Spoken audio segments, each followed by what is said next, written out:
Hello viewers, நம்ம இன்றைக்கி மீன் குழம்பு பார்க்கலாங்க. ரொம்ப சிம்பிளாக வச்சுக்கலாம், ரொம்ப சுவையாக இருக்கும்.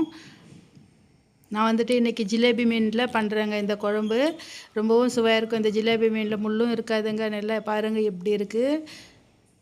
இது வந்துட்டு சாதத்தில் போட்டு சுடு சுடு சாதத்தில் போட்டு சாப்பிட்டோம்னா ரொம்பவும் சுவையாக இருக்குங்க. இது எப்படி செய்கிறது பார்க்கலாமா? வாங்க கிச்சனுக்கு.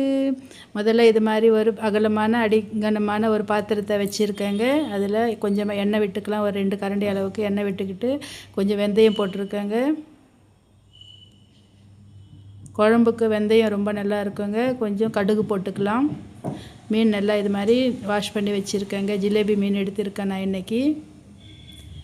இதில் வந்துட்டு கருவேப்பிலை வெங்காயம் போட்டுக்கலாங்க. போட்டு நல்லா இது மாதிரி வறுத்துக்கலாம். இப்போ வந்துட்டு புளி நல்லா கரைச்சி வச்சுருக்கேங்க.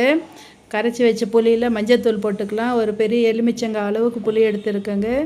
மஞ்சத்தூள் போட்டுக்கிட்டு இப்போ தனியாத்தூள் போட்டிருக்கேங்க. ஒரு 1.5 ஸ்பூன் அளவுக்கு, 1/4 ஸ்பூன் அளவு தனியாத்தூள் போட்டிருக்கேன். இப்போ மிளகாத்தூள் போட்டிருக்கேங்க. நம்மளுக்கு காரத்துக்கு ஏற்ற மாதிரி நான் 1.5 ஸ்பூன் போட்டிருக்கேங்க. உப்பு போட்டுக்கலாம், கல் உப்பு. இது எல்லாத்தையும் ஒரு வாட்டி கையில் இது மாதிரி மிக்ஸ் பண்ணிக்கலாங்க.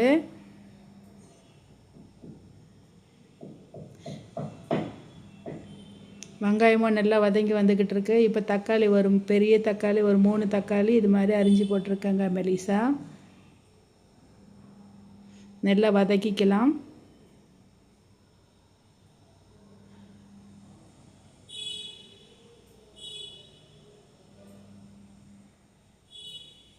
இப்போ வந்துட்டு நம்ம கரைச்சி வச்ச புளியை ஊற்றிக்கலாங்க. மிளகாத்தூள் எல்லாம் போட்டு கரைச்சி இருக்கோம் இல்லையா, அதை ஊற்றிக்கலாம்.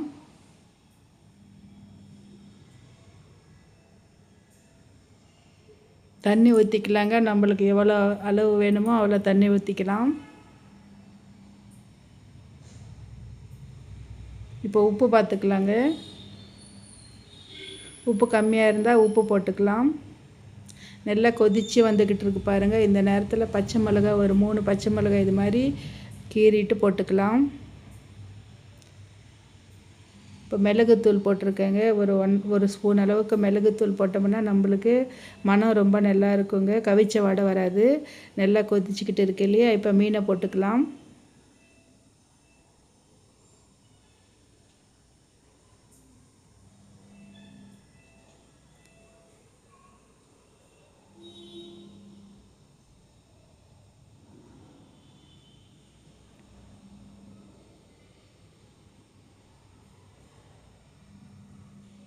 நல்லா இது மாதிரி நம்ம மீன் எல்லாத்தையும் போட்டுக்கலாங்க.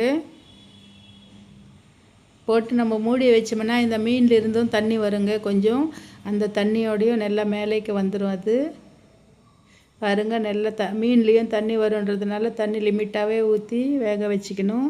ரொம்ப தண்ணி விட்டுட்டோம்னா தண்ணியாக போயிடுங்க குழம்பு. ஒரு 4 நிமிஷம் இது மாதிரி மூடி போட்டு வேக வச்சுருக்கேங்க. மீன் குழம்பு ரெடி ஆகிடுச்சு. ரொம்ப நேரம் வேகக்கூடாது மீன். குழம்பு நல்லா வெந்துட்டுருக்கணுங்க. எண்ணெய் வெளியே விட்டுட்டு எண்ணெய் தெரியணும் நம்மளுக்கு. அந்த நேரத்தில் மீன் போட்டோம்னா ரொம்ப சுவையான மீன் குழம்பு ரெடி ஆகிடும்.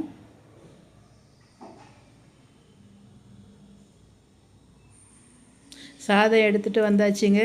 பாருங்கள் எவ்வளோ நல்லா மீன் நல்லா வெந்து ரொம்ப சுவையாக இருக்குங்க. இது வந்துட்டு அப்பத்துக்கப்போ சாப்பிட்றோம். இது வச்சு நாளைக்கு சாப்பிட்டோம்னா ரொம்பவும் சுவையாக இருக்கும். சுட சுட சாதத்துக்கு இது மாதிரி சூடாக மீன் குழம்பு ரொம்ப நல்லா இருக்குங்க. இது மாதிரி பழசானாலும் நல்லாயிருக்கும், நாளைக்கு சாப்பிட்டாலும், இப்போ சூடு சூடாக சாப்பிட்டாலும் நல்லா இருக்குங்க.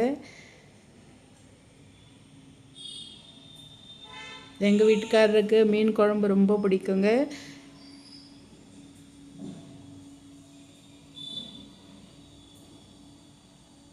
இது மாதிரி குழம்பு நல்லா நிறைய விட்டு நல்லா சாதத்தை பிசைஞ்சு சாப்பிடும்போது சுவை ரொம்ப அமோகமாக இருக்குங்க. நீங்களும் இதே மாதிரி செஞ்சு பாருங்கள். மசாலா எதுவும் விடாமல் இது மாதிரி சிம்பிளாக மீன் குழம்பு வச்சோம்னாலும் ரொம்ப நல்லாவே இருக்குங்க. இதே மாதிரி நீங்களும் செஞ்சு பாருங்கள். ப்ளீஸ் நம்ம சேனலை சப்ஸ்கிரைப் பண்ணலைன்னா சப்ஸ்கிரைப் பண்ணிக்கோங்க. இந்த வீடியோ உங்களுக்கு பிடிச்சிருந்தா ஃப்ரெண்ட்ஸுக்கு, ஃபேமிலி மெம்பர்ஸுக்கு ஷேர் பண்ணி விடுங்க. நாங்களும் இந்த மீன் குழம்பு சாதத்தோடு சாப்பிட்டு என்ஜாய் பண்ணுறாங்க. நீங்களும் இதே மாதிரி சாப்பிட்டுட்டு எப்படி இருந்ததுன்னு கமெண்ட் செக்ஷனில் தெரியப்படுத்துங்க. ஓகே வீவர்ஸ், பாய்.